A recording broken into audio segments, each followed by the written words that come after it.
wom waaye tey noir nga laal de xam naa Ramata fu mu toog moom xol bi tey dina sedd bu si yow dafa bëgg black mooy couleur am non da ko jàpp nag waaw moo taxit nag maa ngi nuyu mbokk internet di ñuy seetaan di amaat mbégte rek toog ak yéen fii si suñu émission Matinale Plus émission bi nga xam ne temps yi moom macha allah moo téye dëkk bi ak commando Baye ñoom Cheikh Diagne ak ñoom Omar Pape Ndiaye moom yow moom kenn waxatu ko moom instant yi macha allah di nuyu sama invité rek El Mansour Ndiaye coach en développement personnel motivation ñu ngi leen nuyu di la dalal suñu plateau. waaw maa ngi leen di nuyu bu baax di leen ziar di leen baalu wax te di leen baal aussi si koor gi. donc di am mbégte di teewaat si plateau bu Yanji bi merci beaucoup. jërëjëf El Mansour c'est un plaisir de t'avoir à nouveau sur le plateau mais tey ba fàtte woo livre yi. non livre yi tey moom. livre bi auteur du livre. waaw livre moom tey moom. primordial de l'humain. la motivation la primordiale de l'humain. mi ngi noonu alors Betty tey nag ñu nar a waxtaane li nga xamante ne que ni moo di la jeunesse face à la situation actuelle du pays. oui la jeunesse face aux dérives de la société. tey nag moom la ñu Mansour indiloon ñu bëggoon ñëw rek si laaj yi. naka la ndaw waree taxaw actuellement si dëkk bi. face à la situation des crises de valeurs. li xew si réseaux sociaux yi. d'accord bon di wax ni. tey jii ñun ñëpp cette situation nous incombe et xam nañ ni frange bi mu gën a porte préjudice mooy la jeunesse. léegi naka la ndaw war a mën a taxawee face à cette situation kan moo war a mën a dimbali ndaw yi ci situation bi xew parce que peut-être que am na ñoo xamante ni nii am nañ maturité boo xamante ni nii mën nañoo jël les choses au devant ñu dépasser ko mais est-ce que am na ndaw yu ko mën a dépasser. parce que boo duggee fi mu toll nii ci réseaux sociaux yi lu si mel ne TikTok. live yi gars yi di def chaque jour si ngay xamee niveau bi fi mu toll. instant bi daanaka boo dégloo foofu rek day xam ne dëkk bi jaxasoo na. parce que am na ñoo xamante ni ils sont pour ñenn ñi ils sont contre. voilà mais tout compte fait ndaw dafa nekk loo xamante ni nii.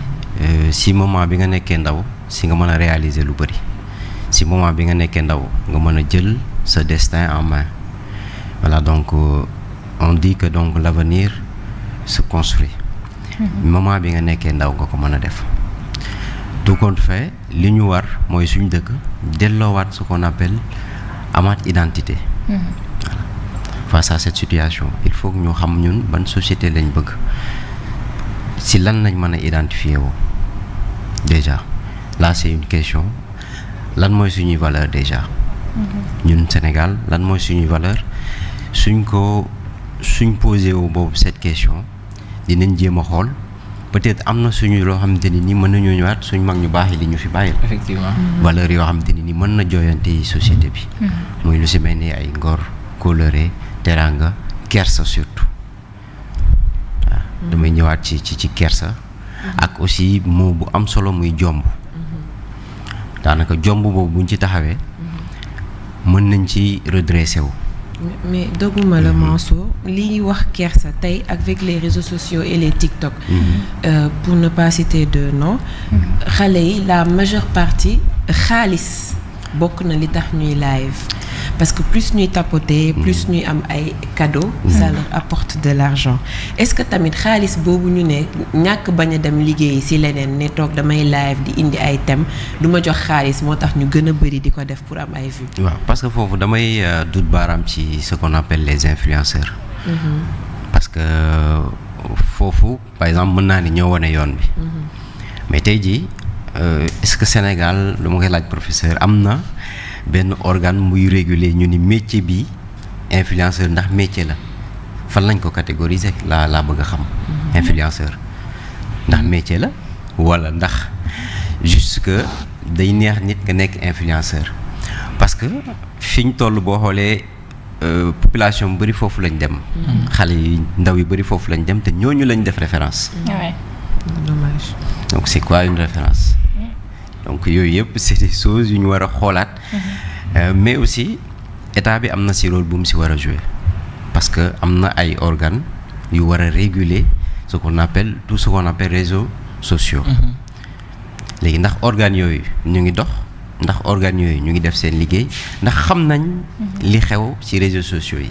maanaam je crois que dafa am benn déphasage entre ce qui se passe dans ce monde de réseaux sociaux, voilà, dans le monde audiovisuel wala dans le monde numérique ak nos dirigeants.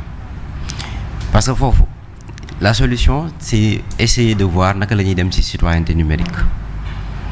maanaam lépp Mansour yaa ngi ci lancé bu baax dogguma la mais ak projet de loi bi ñu voté ci assemblée nationale bërki démb actuellement day prendre en compte tout ce qui est ci réseau yi muy TikTok muy Instagram muy X muy Facebook yëpp ak le conseil national de régulation des médias général woon mais léegi kuréel boobu dañ ko gën a yaatal comme ça dina am benn droit de regard ci dérive yi nga xam ne peut-être mi ngi am ci biir réew mi li ma jaaxal kay mooy ñi nekk bitim réew parce que bitim réew soo fa bëggee topp nit pour ay injures wala boog ay diffamation gëw ma ne état yooyu dinañ mën a extrader li nga xam ne mooy suñu loolu kay déjà alhamdulilah parce que peut-être ça vient à son heure.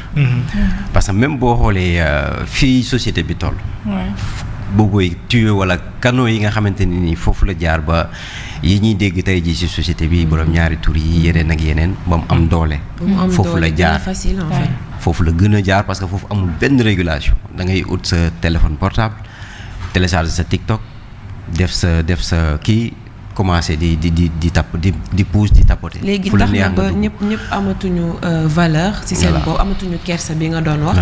parce que da ngay gis ku dugal benn information di am confirmation ci li muy wax. waaw parce que foofu moom mën naa ni jungle la. donc amul benn régulation. déjà désinformation foofu la ëppee. nit ki li ngay wax amul contrôle ci dara. mën nga ñëw par exemple taal sa live di wax lu la neex te en plus il y a ce qu'on appelle les fameux cas yu ñu war a gën a moytu parce que pour man loolu société sénégalaise maanaam am na ñoo xam te nii ñu ngi commencer renverser tendance bi parce que man am na groupe de yoo xam ne dañuy live dama fay dugg mais li ñu fay wax mooy cadre yi développement personnel droit am ñu fay léegi di jàngale alxuraan foofu y a tout ça mais boo xoolee pour ñu am sax nombre de vues yi nga xamante ni man maa ngi doog a yëg ni sax am na ñu ci jàng y a tout ça maintenant léegi ñooñu jeunes yooyu ñoo jël la tendance pour man bëgg ko renverser voilà ñun ñii ci lañ bokk voilà parce que ñun par exemple dañuy dugg ci live yi bu ñu duggee ci live dañuy teg ay thèmes comme par exemple développement personnel confiance en soi affirmation de soi wala ñu jël benn thème boo xam ci droit wala comme li Omar di wax loi bi voilà peut-être que dina am ñu ko dugal tey parce que comme information bi génn na dinañ ci toog waxtaan parce que ay juristes aussi dañ fay nekk y a des professeurs yoo xam te ne dañuy ñëw donc ñu ngi ci aussi def suñu matukaay pour jéem a dem ci citoyenneté numérique boobu ma lay wax léegi nag mooy état bi moo ñu war a dimbali ci loolu aussi que ni parce que sànq rek yéen a ngi koy wax ndaxte am na fi ay lois yu ñu fi teg yoo xam te ne ni gars yi appliqué wuñ ko xaw ma peut-être que les conditions nécessaires réunirul pour ñu appliquer ko wala dafa am loo xamante ni nii côté jurisprudence bi ak aussi y a aussi le bon sens ci biir y a lépp loo xamante ne ni daal mën na permettre loi bi ñu mën ko appliquer parce que loi li koy accompagner bëri na li ko mën a accompagner bëri na parce que nous sommes dans une société te ay góor ak ay jigéen ñoo fi nekk ñoo ko composé donc fu góor yàqu jigéen moo ko yàq fu jigéen yàqu góor moo ko yàq déjà responsabilité bi ñëpp la donc bu ñu bëggee xam ak kii la faute dañ koy delloowaat suñ bopp bu ñu ko delloowaatee suñ bopp ku ci nekk am na loo xam te ne nii yaa ngi koy def waroo koo def te t'es pas honnête avec toi-même. D'accord. léegi que c'est quoi un jeunesse conscient du côté de l'éducation à ton avis? Une jeunesse consciente c'est-à-dire que ndaw ci lan la war a mën a tendre ce qu'on appelle la culture de l'excellence. Quand on parle de culture de l'excellence xale li ko war mooy dem jàngi ut sàkku ji xam-xam parce que xam-xam mooy mën a yóbbu ndaw benn niveau boo xamante ni di nga mën a toog koo waxtaanal mu naw la waajur lan moo ko war yar état lan moo ko war mettre toutes les conditions nécessaires pour que ëttu wala bërëbu sàkkaayu xam-xam yi ñu mën koo jëmmal nit ñi mën ci am accès parce que droit de l'éducation am na donc ku ci nekk am na lu nga war a def léegi nag selon société bi ku ci nekk li nga ci war a def est-ce que yaa ngi koy def. bu fekkee defoo ko parce que là on voit maintenant que il y a une totale démission des parents. ci yu bari. voilà. est-ce que c'est pas dû à monnaie bi ñu leen di jox xaalis parce que am na parents yoo xam ne peut-être ils préfèrent nga yëkkati dara jox leen waaw yaa ngi góorgóorlu moo tax ñoom ils font tout pour paraître sur les réseaux sociaux par rapport aux likes et aux j'aime. bon parce que aussi foofu tamit day xaw a complexe. maanaam yow lan moo la dugal ci réseaux lan moo waral ngay utiliser TikTok. peut-être am ñoo xam te ni c'est à des fins pour am ay revenus. liggéey lañ ko def. mais am na ñoo xam te ni nii dañ koy ut juste pour dugg. voilà se divertir. parce que am na mode yooyu am na ñoo xam c'est pour se divertir am na si ñoo xam te ni nii dañ ciy jàng. am na si ñoo xam te ni aussi dañuy ut pour ut revenu moo tax ñu koy def. mais tout compte fait loi bii nii peut-être dina mën a accompagner waa ñu xoolaat ku nekk sa rôle. ñu ut ay organes yoo xam te ni dañ mën a contrôler bu baax parce que boo xoolee. réew yi par exemple si on prend l'exemple de la Chine. parce que ñoom réussir nañ. moom nga mën a jël exemple ñu réussir ñoo xam te ni réguler nañ. si réguler wu nañ ci côté boobu noonu. parce que même seen contenu yi. day am contenu destiné aux enfants. oui. effectivement. mais fii comme ni mu ko waxee la fois passée boo xoolee. même yaay yi da ngay gis sa doom da lay sonal nga nekk si biir kër gi sa doom sonal la. nga jox ko sa téléphone. sa téléphone yow la identifié woo donc am na contenu yoo xam te ne c'est plus de 18 ans. donc même dessin animé yi nga koy génneel sax. am contenu bi plus de 18 ans la parce que am na dessin animé yoo xam te ni ni ñoom ñooy favoriser wala ñoom ñooy def propagande. ci dérive yi ñu nekk. voilà bëri na fi ay Mickey yi ñu daan seetaan yoo xam te ne ni c'est ça. ñoom ñooy favoriser. lii nii fi société bi toll borom ñaari tur yi. yeneen ak yeneen bëri na. même si dessin animé yi sax soo ko xoolee bu baax. am na yoo xam ne c'est pas recommandé sa doom di ko seetaan parce que à bas âge dañ leen di commencer di wan. ay mbirum jigéen ñi ñaari jigéen. mbirum góor te boo suivreul man parfois je tape sur les téléphones xool lan la ñuy seetaan. historique yi nga xool mais da ngay gis yenn dessin animé yi dafa mel ni. dañuy teel a commencer dugal ci xelu xale yi. ay liñ doon wax léegi borom ñaari. dañ koy wane mu mel ni lu normal la jigéen ñi mu mel ni lu normal la et loolu parents yi suñ ko dul bàyyi xel seen doom day foog dañuy dem à un moment dañuy foog ne que c'est très normal que lii lu war a am la alors que baaxul on les surveille pas. voilà en tout cas foofu moom la xeex bi nekk fi mu toll nii. mais kan ban solution lañ ci mën a trouver. solution bi ci mën a trouver kii nii jox na ma solution boo xam ne dañu mën a aw ma ko woon déjà. mais tey jii en tant que ndaw ku ci nekk.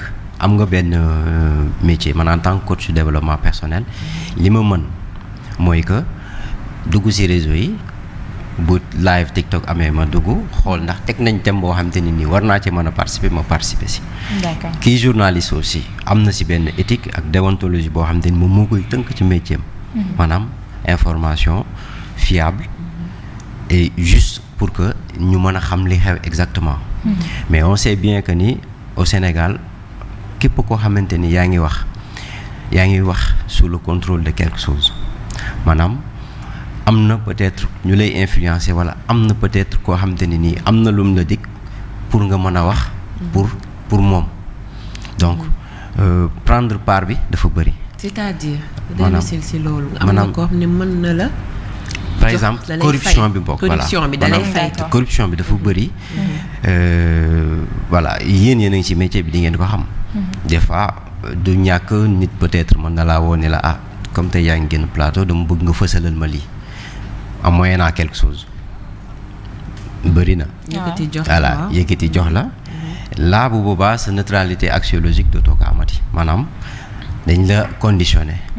donc du coup maanaam éthique beeg déontologie bi code ak conduite ak règle yi nga xamante ni ñoo lay tënk ci métier bi daf ci am solo maanaam. boo génnee lool rek jaamu yàlla bi génnatoo ko ci weesu na ko si parce que métier boo waat ni fii laay yem lii laay def jaamu yàlla la déjà donc boo ko dépassé rek amatoo ko donc responsabilité bi nga ci war a am day deñ donc te booy wax sous le contrôle de quelqu'un d'autre mën na indi des informations mooy war a indil loo xamante ni yow sa position voilà donc si day dafa am leneen lu ko wundu te loolu bokkul ci li nga xamante ni nii ñun ñi ñuy seetaan mën nañ leen a yóbbu ci ay erreur donc ñu bàyyi si xel bu baax. si loolu Mansour sànq da nga wax lu am solo muy xale dafa war a dem sàkku ji xam-xam. mais Sénégal mën naa ne c'est le contraire xale yi suñ juddoo rek ñu ci bëri ci xaalis la ñuy jëm. soo xoolee ku war a jàng des fois da ngay tase ak moom ci mbedd mi. muy ambulant lu noble la mais nga gis ko muy ambulant. wala boog mu nekk ci beneen secteur nekk fa di def yeneen lu nga xam ne ci sàkku xam-xam la ko waroon a fekk su demee ba am xam-xam nag mu jéem ko exercer est-ce que xale yi en quelque sorte nekkuñ sax ay victimes ci li nga xam ne mooy dérive yi di xew fii ci réew mi. si ay victimes la parce que boo xoolee nee naa la frange bi nga xamante ni ñu si gën a sonn mooy frange boobu noonu xale yi ndaxte boo xoolee maa ngi koy tudd sànq démission totale des parents. pour man être parent war nañ ko jàngale c'est quoi être parent. c'est quoi être parent. parce que xale yooyu suñ demee di taxawaalu. ñun on s'en souvient suñu papa yeeg suñu yaay yi dañ daan dàqanteeg ñun pour ñu dem jàngi ji. aujourd'hui da ngay daaxanteeg sa doom 2 wala 3 fois nga bàyyi ko bëggul jàng. seetaan ko bàyyi ko noonu mënaluma ko dara mais yow démission bi si yow lañ njëkk a commencé. donc est-ce que être prêt psychologiquement pour être parent. loolu dafa war a aussi bokk ci. dafa am ñu jur doom te nekkuñu ay parents. parce que. c'est des géniteurs. voilà jur taxul nga nekk parent. parce que un parent c'est quelqu'un qui accompagne son enfant. ci processus yëpp de sa vie. ba mu leer na ni kii am na pleine conscience mën a demal boppam. te am na ñoo xamante ni nii ba te pourtant loolu valeur la woon ci société sénégalaise. boo xoolee suñu famille yi ni ñu daan dundee da ngay dem ba am 30 ans sax ci kër gi ngay nekk. du xalaat def yenn yi donc valeur de partage yi valeur de solidarité yi entraide jomb maanaam gis sa mag tekki nga ni xaaral ma jël voix boobu am ku geek nekk beneen côté xëcc la. ni la ñëwal. y a tout ça est-ce que yow ñeme nga dajeeg doomu Omar tey wala doomu Amina mu def dara nga corriger ko ci saa si mu nangul nekk yow corriger nga ko avec respect. déjà ça c'est un problème. non déjà rek loolu amatul. plainte da ngay mujjee plainte. ñun ñi mën naa ni am na suñu éducation am na si ñoo xamante ni nii suñu bon c'est on peut dire c'est des parents très lointains ñoom ñoo ñu ëpp lu ñu yar maanaam ay grands yu nekk ci koñ bi. buñ la gisee ngay dugg ci naka su dul noonu. ñu corriger la soo demee di ko wax sa yaay boo demee dañ lay dollil mais léegi loolu amatul parce que léegi sa bopp bi moo ëpp. société bi toll na foo xam te ñun ñoo ko fa yóbbu parce que société bi musul changé.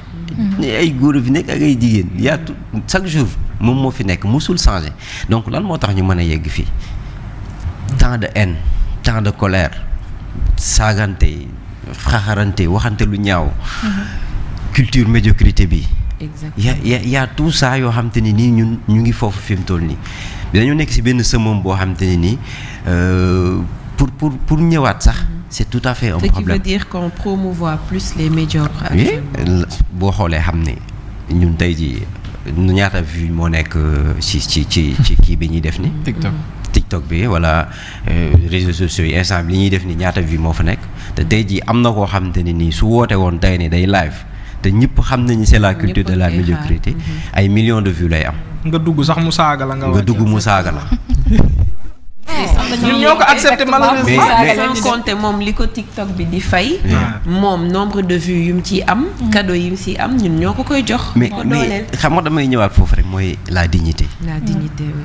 xam nga être digne wala avoir une dignité dafa am solo ci nit maanaam nit doylu wala nekk xale di rayante pour am loo xamante ne au moins di nga ko mën a di nga ne lii man maa ko ñaqal sama bopp. man maa jaar fii am trajectoire de vie yooyu yëpp dafa am solo. mais dignité moo amatul dignité collective amatul te dignité collective nag ça commence déjà par une dignité individuelle.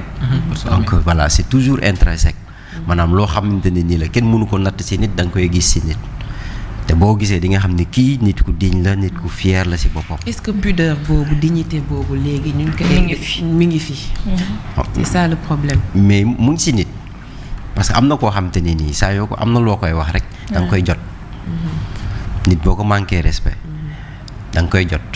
maanaam peut-être dignité boobu doo xam peut-être extériorisation bi. naka la ak nan nga ko mën a réguler wala nan nga ko mën a tontuwee.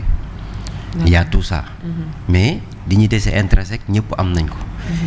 mais mën na dem ba ternir. maanaam dem ba denc yow maanaam ki nga xamante ne nii mën naa ni mu ngi tàllal loxo amatul solution. tàggoo nga ak dañ naan sax tàggoo nga ak sa ngor booy tàllal loxo. parce que am na ñoo xamante ne nii ci mbedd yi. am na ñoo xam ne kenn du leen sarax.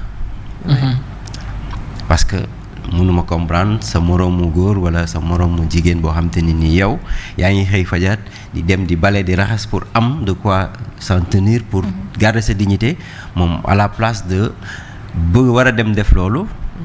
dafay préférer tàllal loxo. dama bëggoon ñëw ci li nga wax noonu rebondir ci tàllal loxo bi léegi on voit que plus de jeunes sont dehors pour ay yalwaan au lieu ñu dem liggéey te seen cër yépp mat na. donc ñooñu nga xam ne dañoo jël ne foog ne yalwaan bi liggéey la. ñooñu beneen kaala bu dul waa TikTok ak réseaux sociaux. parce que dem nañ ba gis ne que les jeunes là da ngay gis jigéen gis naa keroog ci circulation bi une femme buy discuter wu ak benn yalwaankat. mu ne ko bàyyi li ngay def dafa yomb demal nga fóot wala nga uti liggéey. parce que yaa ngi ak sa doole. dañuy jël seen doom yi tas leen ci ay coin ñëw ñi di yalwaan dem nañ ba dañuy am natt. yalwaankat yi. léegi loolu yëpp ci jeunesse bi crise de jeunesse bi la bokk parce que majeure partie bi duñu ay mag. waaw ci la bokk na ci lu bari sax parce que buñ ko confondre aussi ak côté talibé yi ça c'est autre chose. non voilà ñenn ñi sax da ngay gis ils sont mais bii nii maintenant dans les rues ci Dakar gi yëpp boo xoolee da ngay gis ay jeunes femmes. ñoo xamante ne nii da lay leer nit ñi patuñu làggewuñu nekk en pleine conscience. ñoom ñoo choisir pour loolu. léegi foofu dignité bi laay indiwaat. parce que yow ki nga xamante ne nii yaa ngi koy ñaan 100 francs wala yaa ngi koy tàllal loxo moom loolu mu lay jox nu mu def ba am ko. yow mën ngaa boo ko defee di nga ko am. mais source bi fan la mooy une société qui tend toujours vers la médiocrité. parce que buñ delluwaatee ci tout ce qui est éducation. éducation lan mooy éducation ak yan conditions lañ war a teg pour que éducation de base mën a am. maanaam valeurs yi nga parce que boo nekkee xale li nga war a def defoo ko boo tollee ci benn bi foofu ngay mujjee. nit nag dafa am loo xam te ni da nga ko war a sàmm mooy nit da nga am loo xam da nga ko war a sàmmoon teg sa bopp. te en développement personnel loolu moo ci ëpp solo. worma bi ngay jox sa bopp gëdd bi ngay jox sa bopp. surtout bëgg sa bopp xam sa bopp naw sa bopp gëm sa bopp. ci aspect yooyu noonu ñëpp nag fi muy jaar fenn la. mooy que man mii ma gis Omar mii naw ko xam ni kii mu ngi reyante pour nekk de l'autre côté. ndaw boo ci tollee boo ko deful boo ko passé c'est l'âge d'or mais si moment boobu noonu en pleine conscience wala moment présent boobu nga mën a def li nga bëgg a def pour ëllëg nga nekk li nga bëgg a nekk. alors suñu jeunesse tey boo leen laajee xale yi ko leen laajee loo bëgg a doon. dañ naan la man xawma lu ma bëgg a def. ci loolu laa bëggoon ñëw parce que tey réseaux sociaux lim ñu mën a jàngal bari na mais ñu bari dañoo figé wu si li nga xamante ne mooy fësal seen bopp mais tey buñ ne internet du y a pas que Twitter y a pas que Facebook. Y a pas que les autres TikTok et cetera. am na ay entre ñoo xamante ne dañuy nekk sur les LinkedIn et tout. donc pourquoi loolu nan nga ko jàngatee pourquoi les jeunes n'apprennent pas plus que sur les réseaux sociaux que sur du côté négatif. moom daal lay wax ni rek parce que dafa am benn organe régulateur. même ak xale yi même ak xale yi mais dafa am benn organe bu fi nekk boo xamante ne nii ñoo war a def sensibilisation bi. est-ce que mës nga fee dégg benn propagande. boo xamante ne nii ñu ngi propagande internet. wala pourtant ay tey bi Covid bi amee. ñëpp si kii dañ doon def télétravail. oui c'était par internet. oui. leerul rek message la woon boo xamante ne nii nit ñi mën nañ ci continuer am na ñoo xamante ni dañuy def télétravail sur internet ba léegi nii. di ci liggéey lu am solo. man maa la koy wax sama deuxième ouvrage bi ma génnee avec la dame Aïcha bi nekk Espagne. La dépendance révélée e-book lañ ko def. Pourquoi ñu def ko e-book c'est-à-dire que dañu nekk aussi di xool comment pallier jéem a participer non pas parce que am na loo xamante ni mënoo koo xeex boobu mais da nga siy participer jéem a pallier pour que nit ñi mën a tendre le temps que yow ngay dem suivre benn anneaux yi wala voilà yooyu nga xamante ni peut-être c'est des histoires irréelles yoo xam te nit ñi mooy toog rek bëgg am yokk audience am créer ko indi nga dem xooli ji man par exemple nan laa mën a def pour génn ci dépendance bu ma nekk nan laa mën a def pour dépendance affective bi mën a deñ y a tout ça yi nga xamante ni moom la ñuy pallier mais organe régulateur bi war nañu see dimbali ñu def ay sensibilisation aussi yii nii ñuy def nii ces plateaux di ci waxtaan ñu jéem a xool naka lañ koy retransmettre teg live TikTok fait voilà parce que foofu la toll fi mu toll nii frange bi ëpp ci population bi ñu ngi foofu. ñëpp foofu lañ nekk. ñëpp a koy fréquenter. dafa mel ni léegi jeunes il faut ñu ut ay projets. les télévisions. ut ay projets yoo xamante ni nii dinañ mën a dem di miser wu foofu. mais côté éducation on voit déjà à l'école que professeurs yi. Est-ce que professeurs yi amuñu ci wàll parce que da ngay gis ñu ne waaw on nous bourre programme sénégalais bi dañ leen di bourrer de trop. li ngay jàng leçon yi. est-ce que tey xale yi léegi miseetuñu ci lecture gisatoo benn jeune très rarement sur 10 élèves di nga ci gis benn wala ñaar boo xam ne. dafa casanier pour toog def lecture. yow nan nga jàngatee loolu parce que lecture moom léegi dañuy préférer di def lecture au téléphone. par rapport ak écran lecture bi kay léegi Wattpad la. léegi gisatoo ku def mais responsabilité bi c'est tout le monde professeur élèves parents ñun ñëpp la voilà c'est partagé mu ngi nii journaux yi nii ñun dañ daan daw di ko jëndi mais léegi pour xam nga xew mais léegi kenn gars yi di jaay ngay fekk ñu koy yor léegi gars yi maire yi jaay gerte ñoo koy fekk voilà donc yii nii voilà daanaka voilà boo xoolee du ma ne amatul valeur mais utiliser tuñ ko presque. on utilise mais El Mansour yow en tant que coach en développement personnel est-ce que mas na la arrivé ci mission bi nga xam ne moom nga nekk mission laa koy wooye nga fekk ku désespéré nga andiwaat ko ba mu duggaat ci société bi mais jëlaat yoon bu baax. oui bien sûr parce que c'est suñu quotidien la loolu. c'est notre quotidien parce que man j'ai un cabinet qui s'appelle Deuxième Mot Consulting Mental Motivation Consulting. donc damay def aussi ay propagande les services ñoo xam te ni nii da ngay am déception da ngay jóge ci une séparation difficile wala mënoo surmonter benn séparation wala épreuve wala nga am benn être proche boo xam te ni nii war na la ginnaaw mënoo ko surmonter y a tout ça yoo xam te ni dañ koy def yan cas ngay gën a dajal. cas yi ñuy gën a dajanteel mooy cas des cas de déception soit voilà parce que déception après nit ki moom moo koy qualifier soit de trahison boo xam te ne après day découlé wu ci dépression.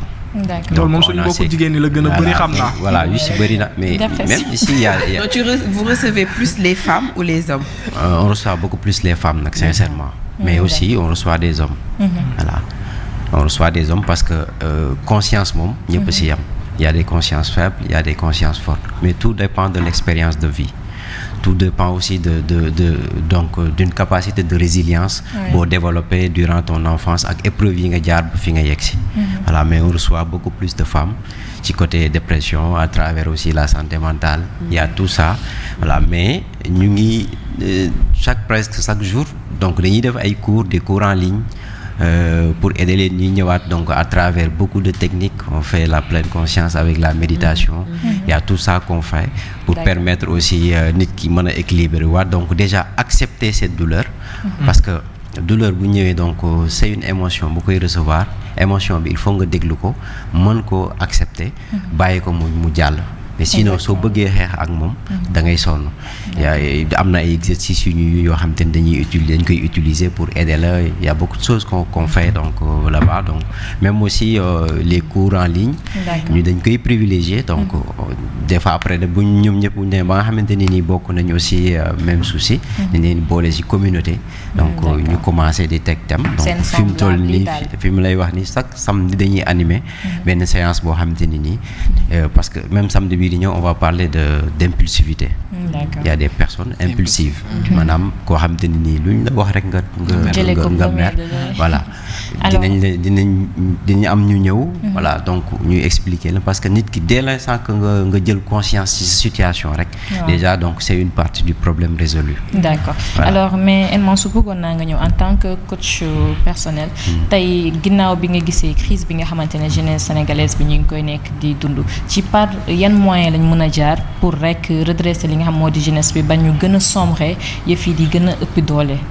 bon moyens yi ñu mën a jaar maa ngi koy wax sànq il faut ñu parce que il faut ñu jëmmalaat éducation suñu réew. il faut ñu jëmmalaat tout ce qui est suñuy valeur déjà. il faut ñu jëmmalaat tout ce qui est identité il faut ñu jëmmalaat xam-xam. parce que pour man xam-xam rek moo mën a tax nit bañ a dugg ci tout ce qui est valeur parce que boo amee xam-xam da lay permettre nga mën a def la part des choses li ñuy wax que da ngay def distinction entre le bien du mal le bon du mauvais wala tout ça da ngay mën a def distinction boobu te boo amee distinction boobu da ngay am benn capacité de discernement maanaam benn yéeg la boo xam te ne ni capacité de discernement boobu soo ko amee dara bu ñëwee da ngay mën a situer vite fait xam ne lii baaxul ci man nga génne ko lii moo baax ci man dama koy jël donc il faut ñu jàngal jeunesse bi foofu ñun nag peut-être mën naa ni suñu wàllu wéy na parce que ñun li ñu war a xam nañ ko ba pare mais suñuy doom foofu la ñu war a commencer waat defar ba yeneen base pour voilà pour mën leen redresser pour ñu am benn jeunesse boo xam dinañ mën a jël flambeau bi parce que instant bi ñun suñuy rakk pare wuñ pour jël flambeau bi de parce que ñoom ñoo gën a sonn ko ñun fuuf ñoom ñoo gën a sonn ñoom la déjà da nga siy dajanteeg ñoo xam te ne nii da ngay coach man xaw ma lan laa bëgg. xaw ma la loo bëgg dañ la c'est simple si tu poses à une personne une question. loo bëgg dañ la man xaw ma lan laa bëgg. xaw ma lan laa bëgg. dañ dem ba amuñu repère. amul repère nit boo amul repère doo xam li nga bëgg doo xam fi nga jëm. repère yooyu nag muy yow di man di ku ñëpp ci war a participer.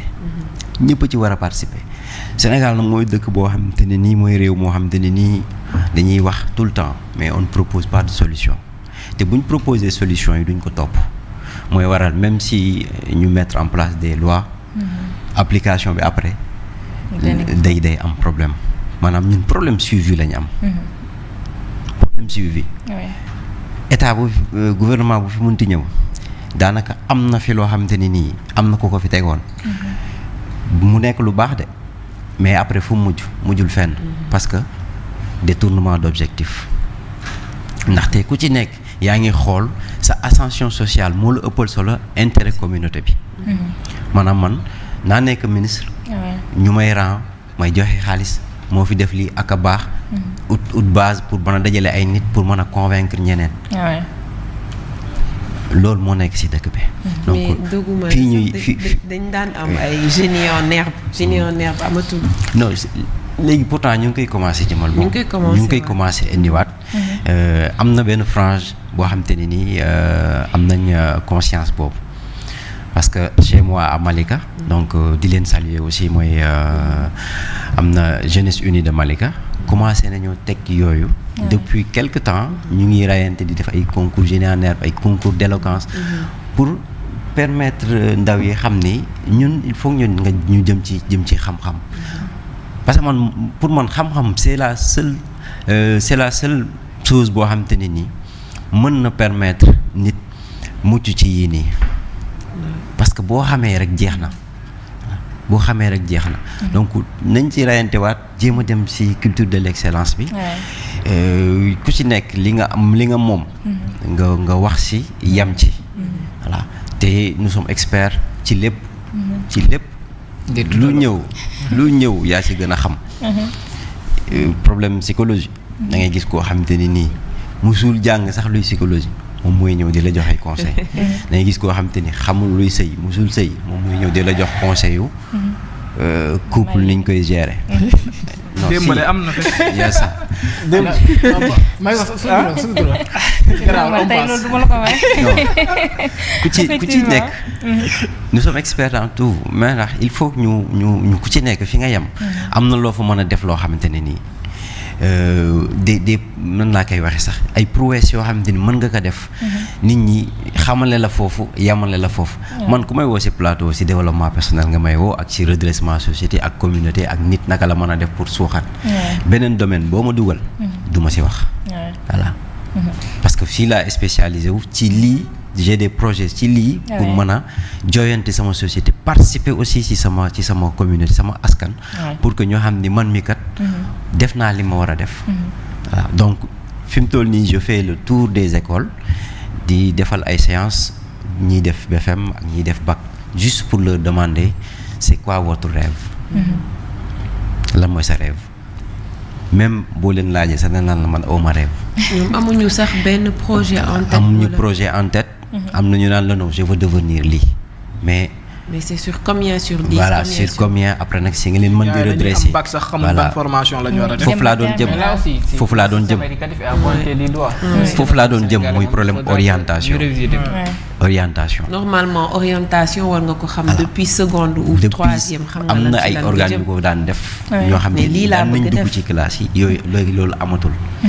di aider di leen jox ay fiches de renseignement di leen aider soo amee bac bu dee branche bi nga bëgg a def nii ak nii nga bëgg a def mais amatul voilà amatul waaw man je mérite un costume de sauveur peut-être pour di ko def parce que je parcours dans beaucoup d'écoles di dem di leen defal séance yooyu di si waxtaan ak ñoom da nga xam ni xale yi dañoo xamul dañoo xamul rek après mais tey jii soo amee rêve xam ni man bon di nga ne am moi je veux devenir médecin ëllëg léegi nag lan moo des les conditions préalables pour nekk ko donc phase bi nga toll c'est un objectif à l'instant tey objectif bi lan la avoir le bac naa ko am su ma paree combien d'années il me reste pour nekk médecin déjà yow tu es focus sur ça li lay manqué mooy cette discipline discipline bi mooy lan naka laay def ba yegg foofu yan condition laa mën a teg nan laay moytoo divertissement nan laay moytoo lii pour mën a yegg fu mu jëm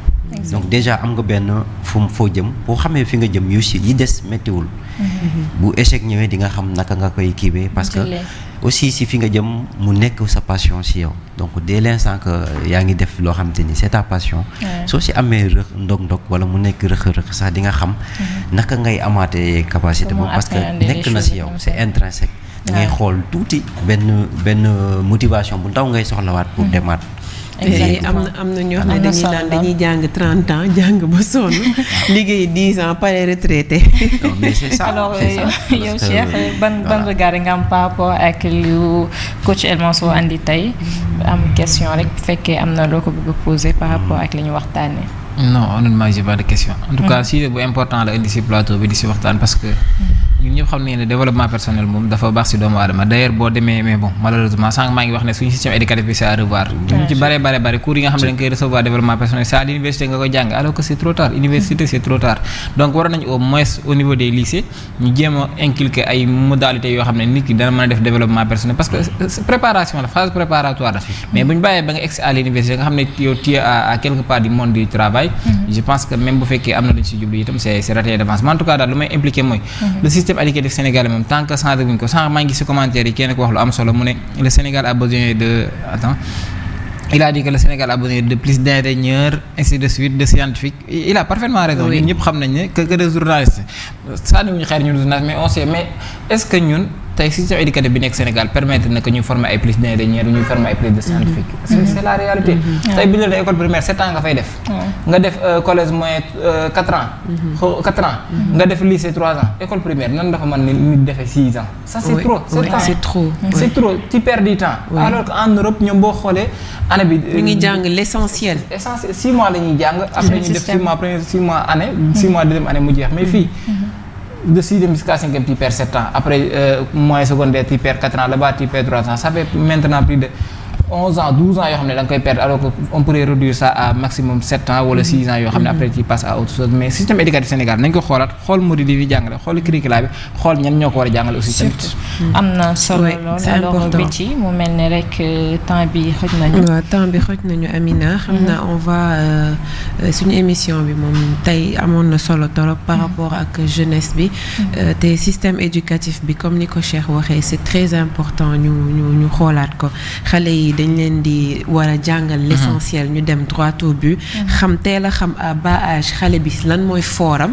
déjà loolu professeur bi war na ko xool ñu xool xale bi kii dafa ku ko orienté woon ci médecine dina dem kii ku ko orienté woon ci formation maçon wala formation entrepreneur wala dara dinañ dem donc on doit vraiment veiller sur ça parce que aussi foofu tamit mën nañ fa ñëw ci enseignant par exemple l'enseignant c'est quoi un enseignant voilà parce que foofu tamit war nañ ci xool son rôle aussi mën na jouer comme rôle de parent parce que enseignant élèves yi donc duñ nekkagul benn phase de maturité bi donc boo xoolee aussi Sénégal da ngay ñëw daan ni man dama bëgg a nekk enseignant maanaam passion bi ak vocation bi yëpp lu ci nekk parce que damay am bac awma lu ma def ma dem université 2 ans 3 ans ma cartouché ma ñëw dem uti ji autorisation d'enseignement sans aucune préparation aucune formation après ma dem ci école privée di jàngale voilà est-ce que du loolu moom tamit yokk gën a indi problème donc il y a ça aussi c'est un problème ça aussi c'est un problème parce que am na ñoo xam te ni nii démission scolaire li koy indi bëri na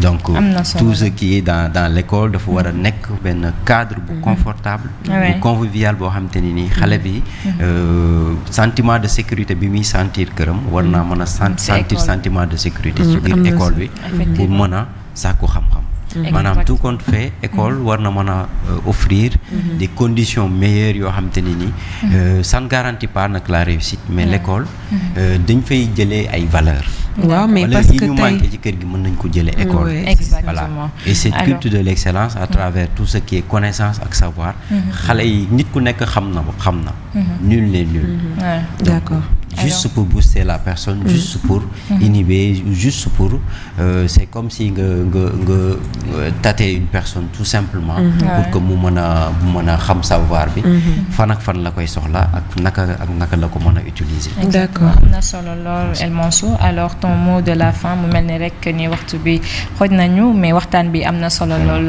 alors ma bàyyi la rek bu ko defee nga tàggatoo di leen remercier war rek di wax ni aussi fii y a que des jeunes yu nekk fii donc yéen a ngi jouer aussi seen partition ci société bi ci communauté bi te loolu man dama ci insister bu baax ku ci nekk fi nga nekk loo fa mën a wax rek pour que ñu mën a amaat ay base wala ñu amaat ay valeurs yoo xam te ne nii mën nañ ci tënku pour société bi jëm ci kanam parce que jàpp ma ni nit yaa ngi toog yore micro di wax juste pour non da ngay wax pour que communauté bi ñu mën a am ay naka la ñuy joyante ki war a wax ci politique ki war a informer ki war a faj ki war a voilà keneen ku ci nekk li nga war a def daal nga def ko te yéen wax dëgg fi yàlla yéen a ngi def li ngeen war a def donc fépp ñu ngi leen di béggee di leen ziar bu baax di wax aussi que ni mission bi jeexagul voilà donc on va le continuer voilà tey c'était ça peut-être inchallah beneen yoon dinañ indi aussi leneen